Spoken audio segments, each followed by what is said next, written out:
नमस्कार।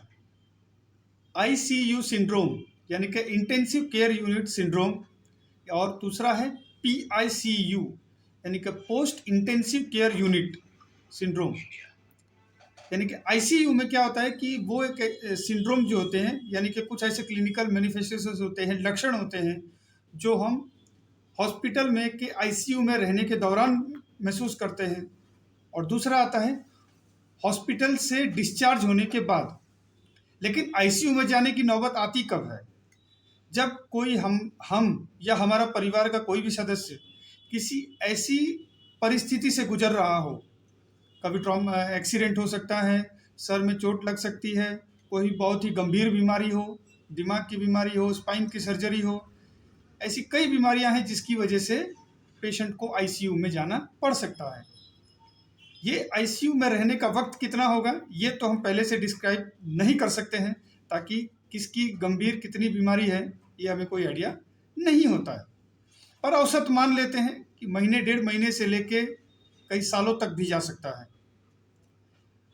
अब इसमें सबसे बड़ी चीज़ ये है कि आईसीयू में जब तक आदमी रहता है या पेशेंट रहता है, वो उस चार दीवारी के अंदर ही रह जाता है महीनों तक। तो उसे ये लगने लगता है कि अब मेरी दुनिया और मेरी ज़िंदगी सिर्फ इस चार दीवारी के अंदर ही है। तो उसे कुछ मुख्य लक्षण ऐसे आने लग जाते हैं। हेलुसिनेशन यानी कि जो गतिविधि यानी कि जो चीज़ें उसके आसपास नहीं भी हो रही होती है तो भी वो महसूस करता है। डिमेंशिया, भूलने लग जाता है। बहुत सारी चीज़ें ऐसी होती हैं जो अपनों को पहचानना भी भूल जाता है, किसी चीज़ को पहचानना भूल जाता है। याद याद कर करके वो अपने रिश्तेदारों को रोने लग जाता है। मौसम क्या है, मौसम के बदलाव क्या होते हैं, सूरज की रोशनी क्या है, सूरज उगना क्या है, धूप क्या है, बारिश क्या है, मौसम क्या है, गर्मी क्या है, ये सब चीज़ें वो भूल जाता है, देख ही नहीं पाता है। जिसकी वजह से ब्रेन जो होता है वो एक ऐसी कंडीशन में चला जाता है कि जिससे डोपामिन का लेवल धीरे धीरे करके डाउन होने लग जाता है, यानी कि कम होने लग जाता है। जिसकी वजह से वो पेशेंट एक ऐसी समस्या से पीड़ित होने लग जाता है जैसे कि अब उसकी दुनिया इन चार दीवारी में ही खत्म हो जाने वाली है। वो ऐसी और कई समस्याएं हैं जिसकी वजह से वो वहाँ पर प्रॉब्लम में आता दिखता है। अगर होश में है तब तो वो लाइव उन हर चीज़ों को फेस करके प्रॉब्लम्स को फेस करेगा जो वो देख रहा है उसके फैमिली मेंबर्स फेस कर रहे हैं। जैसे होश में है लेकिन उसका फैमिली का कोई भी मेंबर्स उससे मिल नहीं सकता है, और अगर मिलने के लिए अलाउड किया भी गया है तो कुछ मिनटों के लिए भेजा जाता है या कुछ घंटों के लिए देखा जाता है। कोई भी शख्स अपने घर का कमाने वाला शख्स जब या नहीं भी कमाने वाला शख्स है, लेकिन जब एक रूम में बंद है और उससे कोई मिलने भी ना दिया जाए या दे भी रहे तो बहुत सीमित समय के लिए, जिसकी वजह से वो बहुत ही दुखी रहने लग जाता है। और वो इसको मेंटल ट्रॉमा कहते हैं, यानी कि अपने दिमाग के अंदरूनी वो इस तरीके से पीड़ित हो जाते हैं कि घाव जैसा बनने लग जाता है कि अब उसे समझ ही नहीं आता है करना क्या है। ये सोचने लगेगा कि फाइनेंशियल क्राइसिस है, जब मैं ही कमा रहा हूँ तो घर के लोग मेरे इलाज के लिए पैसा ला कहाँ से रहे हैं। जैसे और चीज़ें हैं, डिप्रेशन काफ़ी हद तक चला जाता है इस बात को लेकर कि फैमिली क्या कर रही होगी, मेरा घर परिवार क्या कर रहा है। उसके बाद आता है lack of sound surrounding awareness, उसके आसपास की क्या हो रही चीज़ें वो भी उसे नहीं पता है। और कई बार तो ये भी हुआ है कि अगर पेशेंट इरिवर्सिबल स्टेज में है जहाँ से वो रिवर्स कंडीशन वापस नहीं हो सकती है, तो पेशेंट को कई बार सुसाइडल थॉट्स भी आने लग जाते हैं, जिसकी वजह से वो अगर पैरों से चल सकता है या उठ के चल सकता है या नहीं भी चल सकता है तो कोई ना कोई वो अटेम्प्ट करते रहते हैं, जिसकी वजह से पेशेंट की जान को खतरा बन जाता है। पोस्ट आईसीयू सिंड्रोम का मतलब है हॉस्पिटल से डिस्चार्ज होने के बाद जब वो घर जाता है तो घर जाने के बाद अगर पेशेंट एक्सपायर हो गया तब तो कोई बात ही नहीं है क्योंकि पेशेंट गुजर चुका है। लेकिन अगर वो जिंदा है और किसी ऐसी बीमारी से पीड़ित है जो कभी भी रिवर्स नहीं हो सकती है, तो वो हर रोज़ उन प्रॉब्लम्स को देखकर भी ये चीज़ें वो और ज़्यादा उनके मेंटल ट्रॉमा पहुंचते जाएगा और कंडीशन उनकी इरिवर्सिबल हो जाती है और भी बहुत सारे मल्टीपल कॉम्प्लिकेशंस आने लग जाते हैं। डेली मेडिकल का खर्च बढ़ता है, राशन पानी का खर्च बढ़ता रहता है, लोगों का आना जाना लगा रहता है, वगैरह वगैरह बहुत सारी चीज़ें होती रहती है। ये तो वो मुख्य कारण थे जिनकी वजह से पेशेंट आईसीयू के अंदर बहुत बुरी तरीके से गुजरता है। इसी को कहते हैं आईसीयू सिंड्रोम और पोस्ट आईसीयू सिंड्रोम।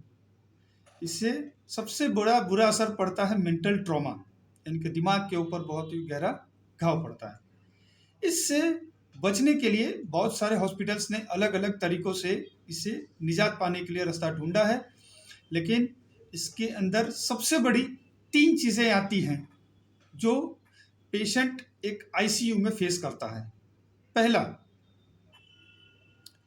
उससे बचने का तरीका ये है कि जो भी 4 दीवारी बनाई जाती है आईसीयू की, उसमें ऐसे वेंटिलेटर्स प्रोवाइड किया जाए, वेंट्स, यानी कि वो शख्स बाहर के मौसम को देख सके, सूरज उगना क्या होता है, सूरज डूबना क्या होता है, लोगों का आना जाना क्या होता है, हवा पानी वगैरह को महसूस कर सके। जब वो महसूस करना सीख जाएगा तो वो जो बंद दीवारी के अंदर जो उसको फेस करना पड़ता था, तो वो उस चीज़ से उसके हीलिंग में सपोर्ट मिलेगा। दूसरा, उसकी फैमिली का सपोर्ट उसे सबसे ज़्यादा चाहिए। वही लोग उसके आसपास होने चाहिए जो उनकी यादों से जुड़े हुए रहते हैं। अगर वो नहीं होते हैं तो मेंटल ट्रॉमा होता है, यानी कि वो उस अपने परिवार को ना देखने की वजह से जो कंडीशन खड़ी होती है उसको मेंटल ट्रॉमा कहते हैं। फाइनेंशियल क्राइसिस से भी जुड़ते हैं। तो उसे आश्वासन देने के लिए जितने भी चिकित्सक यानी कि डॉक्टर्स जाते हैं, थेरेपिस्ट जाते हैं, फिजियोथेरेपिस्ट हैं और भी प्रोफेसर्स जो जो उनको आईसीयू से बाहर निकालने के लिए इन्वॉल्व हैं, वो सब उनको अब एक सहूलियत के तौर पर उन्हें अच्छी तरीके से काउंसिल कर सकते हैं, जिसकी वजह से पेशेंट को अच्छा महसूस हो, वो ताकि वो इस आश्वासन पर रहें कि नहीं, वो बहुत जल्दी ठीक होकर यहाँ से जाने वाला है। और तीसरा, फाइनेंशियल क्राइसिस, इससे निजात पाने के लिए हॉस्पिटल्स को अपनी तरफ से बेस्ट सपोर्ट करना चाहिए। ये नहीं कहते हैं कि फाइनेंशियल सपोर्ट, पर इस कदर अननेसेसरी चार्जेस जो कई बार फेस करने पड़ते हैं पेशेंट को, तो उस चीज़ों से बचाया जाए ताकि मेडिकल सपोर्ट जितना ज़्यादा पेशेंट को मिलेगा, हमारे सिस्टम की तरफ से भी यानी कि गवर्नमेंट की तरफ से भी सपोर्ट मिले, हॉस्पिटल की तरफ से भी मिले, और जितने भी लोग उनसे जुड़े हुए हैं, अगर ये सपोर्ट उन्हें मिलता है तो पेशेंट आईसीयू से बहुत जल्दी रिकवरी आएगा, क्योंकि 3 ही ऐसी चीज़ें हैं जो उनको टेंशन सबसे ज़्यादा देती हैं आईसीयू में रहने के दौरान। और सबसे बड़ी चीज़, पेशेंट को आईसीयू से वापस लाना एक सिंगल पर्सन के बस में नहीं है, उसके अंदर मल्टीपल अप्रोच होता है।